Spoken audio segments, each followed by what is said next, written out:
এখন নফসকে অর্থাৎ এই প্রাণকে যে জানতে হবে, জানলে আমি আল্লাহকে জানতে পারবো। এই যে হাদিসটা আমাদের কাছে এসেছে, শরীফুলের কাছে এটা ভুল লেগেছে, বাবাজি বলেছে ভুল। হ্যাঁ, সত্যি এটা ভুল। কেন ভুল?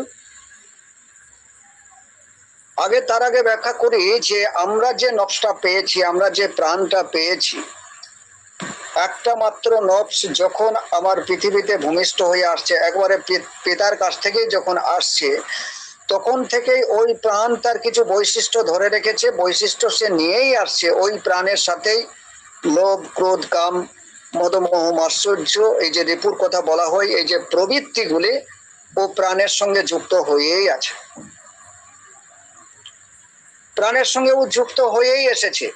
কারণ এই বৈশিষ্ট্যগুলি না থাকলে প্রাণ রক্ষা হবে না। প্রাণকে রক্ষা করার জন্য এই সমস্ত গার্ড, প্রাণকে যে গাইড করবে, এই গাইডগুলো সে সাথে করে নিয়েই আসে। এখন এই যে প্রাণ বা জীবন ও পবিত্র কেন হলো, কখন হলো, কে করলো, কে প্রাণকে ধরতে পারে, ছুঁইতে পারে, বা কার ইচ্ছাতে প্রাণ এসেছে, কার ইচ্ছাতেই বা প্রাণ যায়, প্রাণ কার হাতে বাঁধা আছে। ও পবিত্র আমরা ওই মুহূর্তটাকে বলি যখন সে তাকে রক্ষা করার জন্য যে বৈশিষ্ট্যগুলো নিয়ে এসেছিল, ওই বৈশিষ্ট্যগুলো সঠিকভাবে যখন আমরা কাজে লাগাতে পারি না, তার বেঠিকভাবে কাজে লাগিয়ে দিই, যে কোথায় রাগ করা দরকার, কোথায় অভিমান করা দরকার, কোথায় মায়া করা দরকার, কোথায় হিংসা করা দরকার, কোথায় লোভ করা দরকার, এই যে কোথায় কোথায় প্রয়োজন, কখন কখন প্রয়োজন, তা পশু পাখি কীট পতঙ্গ যা জানে, মানুষ সেটুকুও জানে না। পশু জানে কখন কতটুকু রাগ করতে হয়, কতটুকু লোভ করতে হয়, কতটুকু খেতে হয়, কি খেতে হয়, কতটুকু হিংসা করতে হয়, কতটুকু কাম উত্তেজনার মধ্যে কাম করতে হয়, পশুরা জানে, মানুষ জানে না। যে বৈশিষ্ট্যগুলো, যে প্রবৃত্তিগুলো জীবনকে রক্ষা করার জন্য এসেছে, সেই বৈশিষ্ট্য, সেই প্রবৃত্তিগুলাকেই আমরা আরো বাড়িয়ে বাড়িয়ে বাড়িয়ে বাড়িয়ে সেগুলাকে আমরা জীবনের জন্য, ওই প্রাণের জন্য আরো প্রাণকে আমরা জ্বলিয়ে ছারখার করে দিয়েছি। এই জ্বলন্ত প্রাণ আমাদের কাছে অপবিত্র মনে হয়, এই জ্বলন্ত প্রাণ আমাদের কাছে থাকে না, এই জ্বলন্ত প্রাণ আমাদের কাছ থেকে চলে যেতে চায়, যে কারণে আমাদেরকে গলায় দড়ি দিতে হয়, বিষ খেতে হয়। তাছাড়া এই প্রাণ আমার ইচ্ছায় আসে না, আমার ইচ্ছায় যাবে না, এই প্রাণ কেউ ধরতে পারে না, ছুঁইতে পারে না, এই প্রাণ কেউ ট্রান্সফার করতে পারে না, এই প্রাণ অপবিত্র হওয়ার আর কোনো কারণ নাই।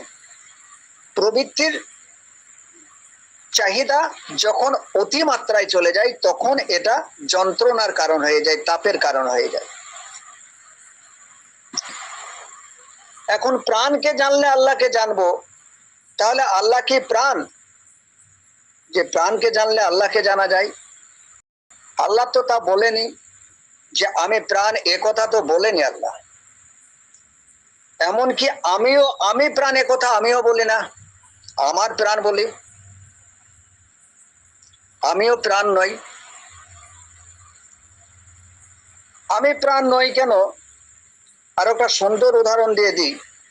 যখন আমরা গভীর নিদ্রাতে গিয়েছি, আচ্ছা, গভীর নিদ্রায় যখন আমরা গেলাম, তখন কি ওই বডিতে প্রাণ নাই?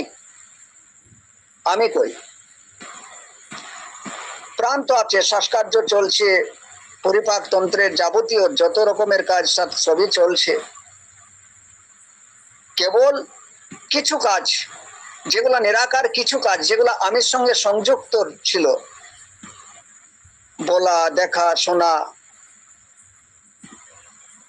যেগুলা নিরাকারে ছিল, যেগুলা ভাসমানে ছিল, তাদের বিলুপ্ত ঘটেছে, কিন্তু প্রাণ এখানে আছে। তাহলে প্রাণ আছে, আমি নাই। তা প্রাণ আছে যখন আমি নাই, আমি নাই মানে কোরআন নাই, নবী নাই, আল্লাহ নাই, কাউকে জানার কোনো প্রশ্নও নাই, কিচ্ছু নাই। তাহলে প্রাণের সঙ্গে আল্লাহর কোথায় সংযোগ? যে প্রাণকে জানলে পরে আল্লাহকে জানা যাবে, খোদাকে জানা যাবে, যে নফসকে জানলে পরে আল্লাহকে জানা যায়, এর সঙ্গে সংযোগটা কোথায়? আরো বড় কথা হচ্ছে, দেখো, আমার মন আগে আমিকে দাঁড়াতে হয়, একজন ব্যক্তিকে দাঁড়াতে হয়, তারপর ওই ব্যক্তিকে কেন্দ্র করে আমার শব্দ ব্যবহার হয়। আমি নাই তো আমার শব্দ থাকবে না। আগে এখানে কর্তা যদি না থাকে, কর্তাকে আগে থাকতে হয়, তারপরে তার রিলেটিভ আসে। তাহলে আমি না থাকলে আমার নাই। আমি যখন বলছি আমার মন, তাহলে আমার মনের আগে আমি আছি। আমার জ্ঞান, এই জ্ঞানেরও আগে আমি আছি। আমার জন্ম, এই জন্মের আগেও আমি আছি। আমার জন্ম হয়েছে, আমার, খুব ভালো করে বোঝো, আমার জন্ম হয়েছে, তাহলে জন্মের আগেও আমি আছি। ওই আমি তো এসে বলছে আমার জন্ম হলো, আমার জন্ম হয়েছে, আমি জন্মেছি, আমি এই পৃথিবীতে জন্মগ্রহণ করেছি। ও এসে বলছে তো এখানে, এর আগে ও ছিল। এই আমিকে, যে যাকে বলা হয় সর্বপ্রথম, যিনি আউল, সর্বপ্রথম, যিনি আখের সর্বশেষ পর্যন্তই আমি থাকে। এই আমির পরিচয়ে খোদার পরিচয় আছে। কিন্তু নফস বা আমাদের যে প্রাণের কথা বলা হয়েছে, প্রাণের সঙ্গে খোদার সম্পর্ক আমরা পাচ্ছি না। কারণ ঘুমন্ত অবস্থাতে প্রাণ থাকে, বা পশু পাখি ছাগল গরু যারা আছে, এদের প্রত্যেকের প্রাণ আছে। এরা আল্লাহ সম্বন্ধে কিছু বোঝে না, এদের আল্লাহকে জানতে হয়, খোদাকে জানতে হয়, মসজিদে যেতে হয়, কোরআন পড়তে হয়, কোনো বিষয় তাদের কাছে নাই, কিন্তু তাদের কাছেও প্রাণ আছে। তাহলে প্রাণের সঙ্গে তাকে জানার কোনো রিলেটেড নাই, প্রাণ কখনো জানতে চায় না, প্রাণের জানার কোনো সেন্সই নাই, প্রাণ কিছু জানতে চাই না। প্রাণের যদি জানার কোনো সেন্স থাকতো, জানার কোনো অ্যাক্টিভিটি, জানার কোনো ক্ষমতা যদি থাকতো, তাহলে গভীর নিদ্রায় তো প্রাণ আছে, তখন জানছে না কেন? এই জায়গাটা ভালো করে বোঝো। তাহলে তখন সে জানছে না কেন, জানতে চাইছে না কেন? সে গভীর ঘুমে ঘুমিয়েছিল, কিন্তু তার বাড়ির পাশে আশ্চর্যজনক কোনো একটা ঘটনা ঘটে গেল, ঘুম থেকে তাকে তোলানো হয়নি। ঘটনা ঘটে যাওয়ার বেশ খানিকক্ষণ পর যখন ঘুম থেকে উঠলো, তখন বাড়ির সদস্যদের কাছ থেকে শুনছে এমন একটা আশ্চর্যজনক ঘটনা এখানে ঘটলো। তখন সে বলে, আমাকে তোলালে না কেন, আমাকে ঘুম থেকে জাগালে না কেন, আমি দেখতে পেলাম না কেন? এবার সে জানতে চাইছে। কে? জানার বাসনাটা কার? প্রাণের। তাই নফসকে জানলে আল্লাহকে জানা যাবে। নফসকে জানার কি আছে? কি নফসের কাছ থেকে, প্রাণের কাছ থেকে কি পেতে পারি? আমাদের যে চাহিদা, তাও তো মনের চাহিদা। আমাদের যে চাওয়া পাওয়া, বাসনা, কামনা,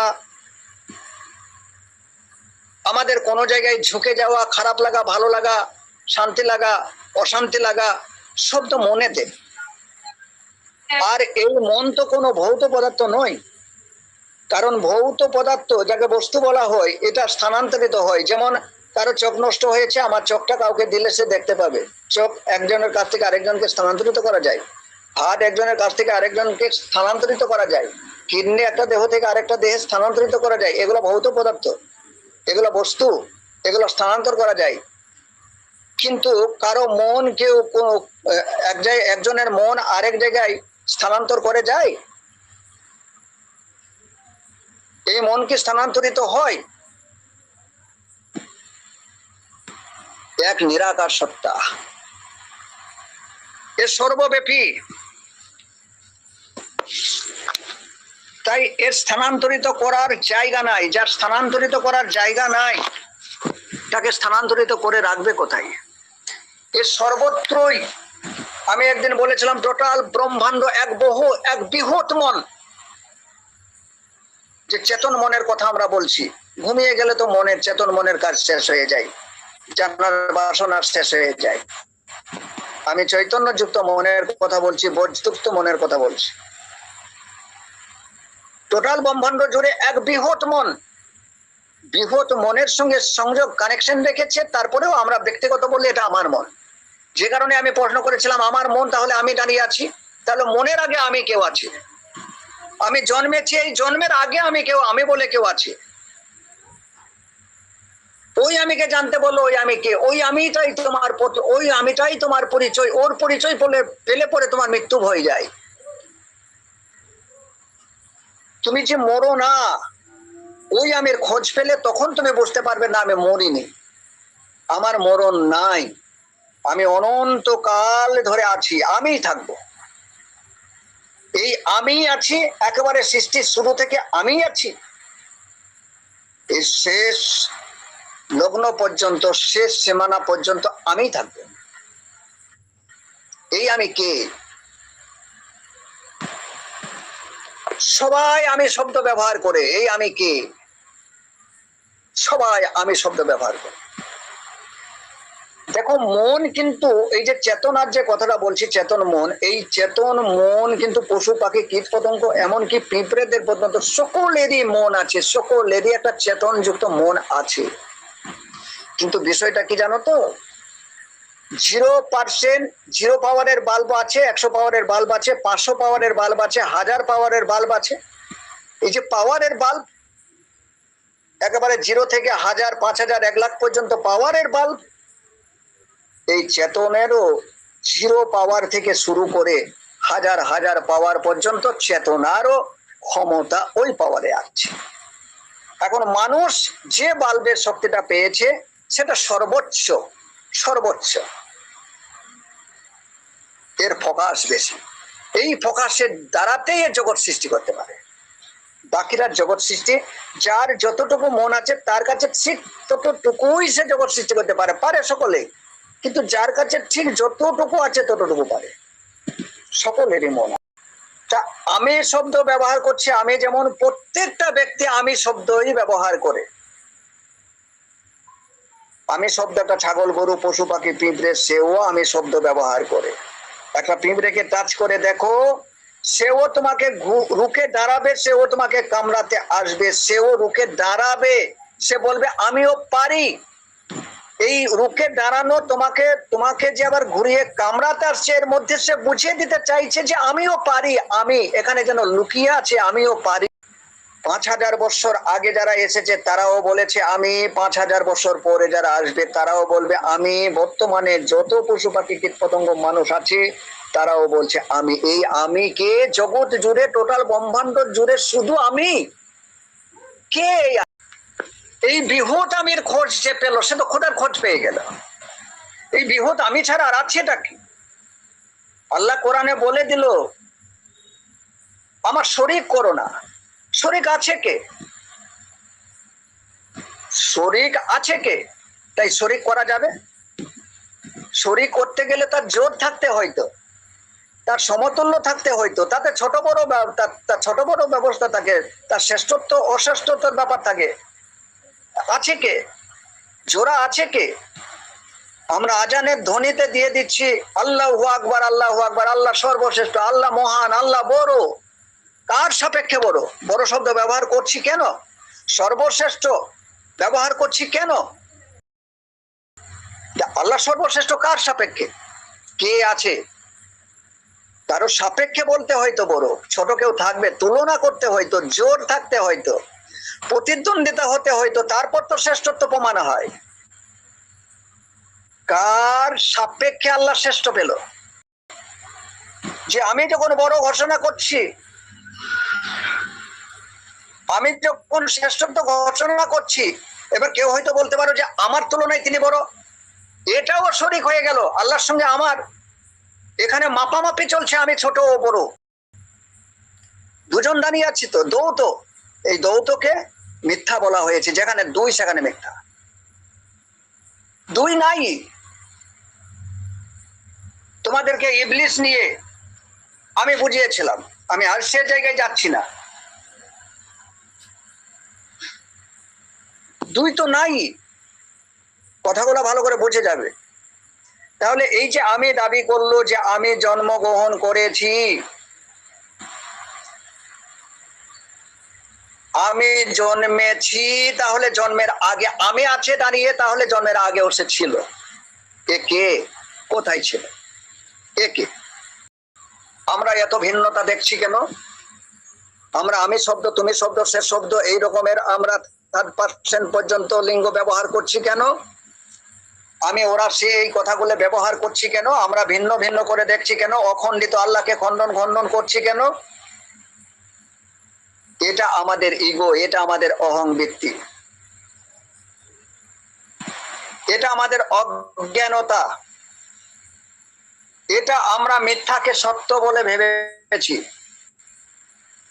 এখানেই আমাদেরকে ছোট করে দিয়েছি, এখানেই আমরা শয়তানের দাসত্বতে পড়েছি। সাপোজ সমাজে তোমাদেরকে একটা ছোট্ট উদাহরণ দিই। এই সুন্দর এই উদাহরণটা তোমাদেরকে দিলে তোমরা বুঝতে পারবে মহানের আল্লাহ কি আর তোমরা কে, আমি কে, আমরা তফাৎ, আমরা আলাদা আলাদা সত্তা কিনা। এই উদাহরণের মধ্যে দিয়েই তোমরা বুঝে নিতে পারবে। একটা ঘটি কিংবা একটা ছোট্ট পাড়া একটা ড্রাম মনে করতে পারো। এটাকে বেশ কিছু অসংখ্য কিছু মানে কিছু ছিদ্র করা হলো, তার চতুর্পার্শ্বে অসংখ্য ছিদ্র করে দেওয়া হলো, ভেতরে একটা মাত্র বাল্ব জ্বালিয়ে দেওয়া হলো, ভেতরে একটা মাত্র বাল্ব জ্বলছে, এর চারিধারে অসংখ্য ছিদ্র আছে। আচ্ছা, তোমরা দূরে কোনো জায়গায় অবস্থান করে এইবার ওই ড্রামটার দিকে তোমরা তাকাও। যতগুলো ছিদ্র আছে প্রত্যেকটা ছিদ্র দিয়ে দেখো বাল্বের যে আলোর যে কিরণ রশ্মি তা ছুটে ছুটে আসছে, এবং প্রত্যেকটা কিরণ রশ্মি তুমি আলাদা আলাদা ভাবে দেখছো। তুমি দূর থেকে যখন দেখছো তখন তুমি সেখান থেকে গুনতেও পাচ্ছো কতগুলো আলো রশ্মি বেরিয়ে যাচ্ছে, বা আমার দিকে কতগুলো আলো আসছে। তুমি দূর থেকে অনুভব করছো কতগুলো আলো, সেখান থেকে তুমি গুনছো কতগুলো আলো ওখানে আছে। এটা তোমাকে দেখিয়ে করা হয়নি, দূরে কোনো জায়গায় এটা কেউ করেছে, তুমি দূরে থেকে দেখছো। তা তোমার চোখে এখন 10টা 12টা 15টা 20টা আলোর ছটা যাচ্ছে, তুমি সেখান থেকে যদি 20টা পর্যন্ত দেখতে পাচ্ছ তো তুমি গুনছো ওখানে 20টা আলো, এতগুলো আলো ওখানে জ্বালিয়েছে, কি ব্যাপার? তোমার কাছে কিন্তু এখানে খণ্ডিত হয়েছে, সব ভাগ হয়েছে, সব একটা একটা একটা একটা হয়ে গেছে। এই যে আলো রশ্মি আসছে, এই রশ্মি কি? এই রশ্মি হচ্ছে রূহ। আর ওই যে ভেতরের যে মেন পাওয়ারের যে বাল্ব জ্বলছে, ওই বাল্ব হচ্ছে আল্লাহ। আর এই রশ্মি যেটা আসছে এটা হচ্ছে রূহ।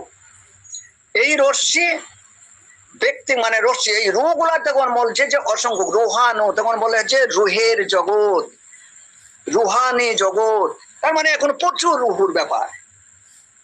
আসলে আর বেসিক্যালি মূল রুই আল্লাহ, রুই আল্লাহ, এই রুহি আল্লাহ। এবার তুমি কাছে গিয়ে তুমি যখন আরো কাছে তার নিকটবর্তী যখন হলে, তখন কি তুমি যে অসংখ্য আলোর বিন্দুগুলা দেখছিলে, তুমি যখন তার ভিতরের সত্যটাকে জানতে পারবে, তখন কি তোমার কাছে আর পৃথক বলে কিছু আছে?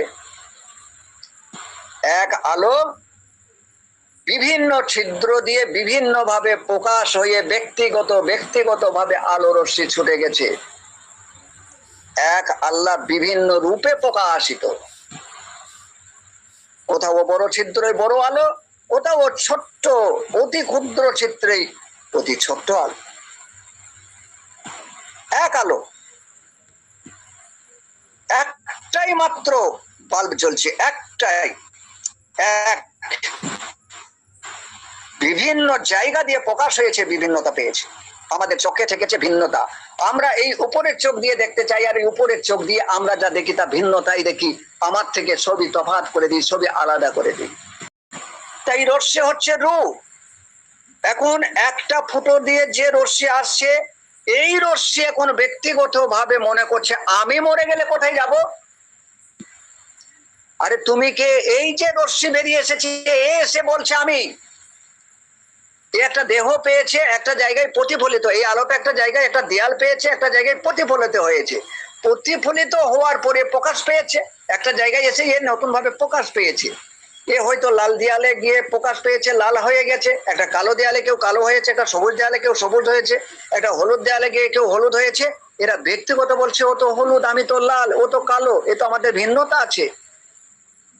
এখন এই আলো ব্যক্তিগত ভাবে যখন ভাবে আমি মরে গেলে আমার কি হবে, তখন একে বলা হলো অজ্ঞান, তখন একে বলা হলো অহং, তখন ওকে বলা হলো ইগো। এ ব্যক্তিগত ভাবে ভাবতে লেগেছে নিজেকে ব্যক্তি। আমি চরম সত্য কথা বলছি, আজকের কথা হয়তো অনেকজনের হজম নাও হতে পারে, চরম সত্য কথা বলছি এবং অতি অতি উচ্চ পর্যায়ের কথা বলছি। যতক্ষণ পর্যন্ত অজ্ঞানতায় থাকে,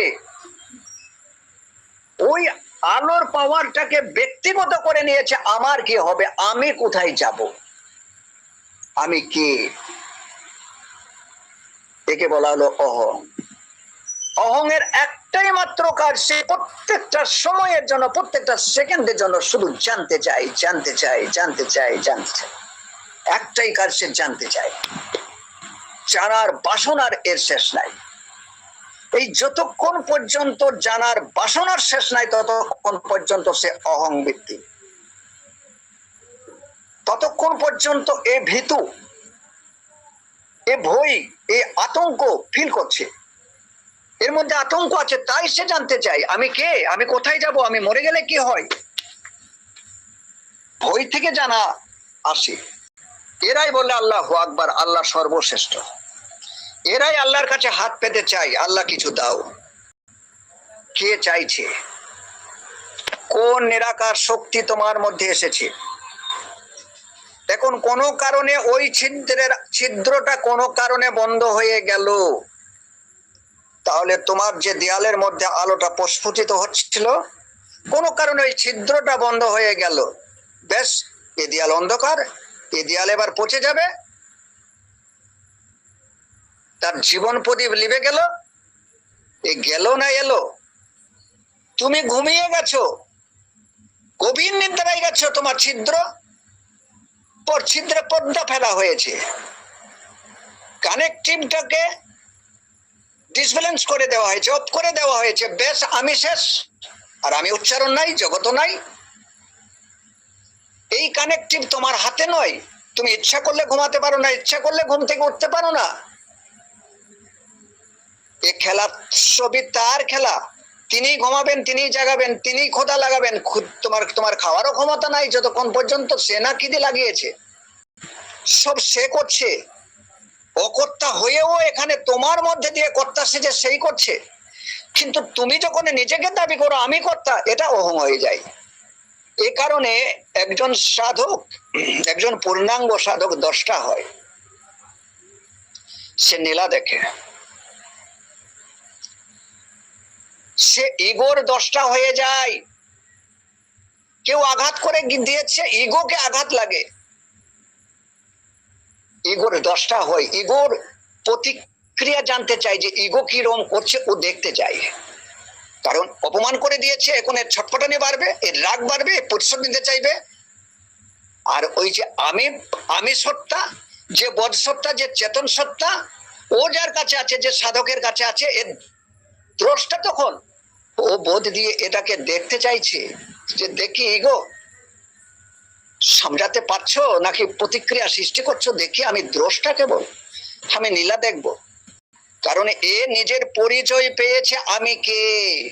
তিনি নিভূত অন্তরালে আমাদের মধ্যে যিনি বাস করছেন, যাকে আমরা পেয়েই বসে আছি, যে তাকে আমি নতুন করে কোথায় পাবো।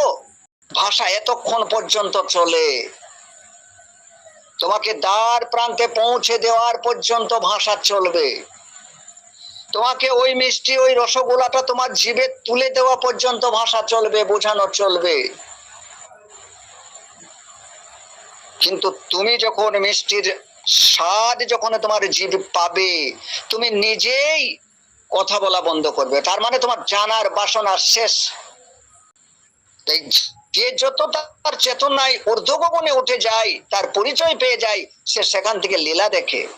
যেমন এরোপ্লেনে কেউ যায় যখন, বা এই হেলিকপ্টার গুলাই যখন কেউ যায়, বন্যাত্রাণ অবস্থার জায়গাগুলা যখন সে দেখতে দেখতে যায়, সমস্ত কিছু সে দেখতে দেখতে যায়, কিন্তু জগৎ তখন বন্যায় ভাসছে, পশু পাখি কীট পতঙ্গ মানুষ, তাদের নাকাল অবস্থা, নাজেহাল অবস্থা, কষ্ট, দুর্দশা, দুঃখ। কিন্তু যে হেলিকপ্টারের মধ্যে বসে আছে, যে কেবলমাত্র দ্রষ্টা, সে কত আনন্দে আছে। আমি আনন্দের কথাটা এই কারণে ব্যবহার করছি, এটা একটা যাদের মধ্যে মনুষ্যত্ব আছে তারা আনন্দে থাকতে পারে না। আমি প্রাকৃতিক ওই দৃশ্যের কথা বলছি না, আমি অন্য জগৎ থেকে একটা কথা বলছি। সে যেন দ্রষ্টা, সে যেন দেখছে এই জগৎকে, দেখবে মানুষ কিভাবে পাগলের মতো ছুটে বেড়াচ্ছে, চাই চাই চাই চাই চাই, চাইয়ের নেশাই।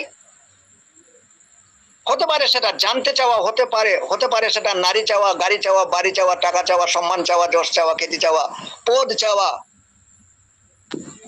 চাই চাই চাই চাই চাই, চাইয়ের নেশাই কেমন তারা নাজেহাল, তাদের অবস্থা বন্যাত্রাণীদের মতো।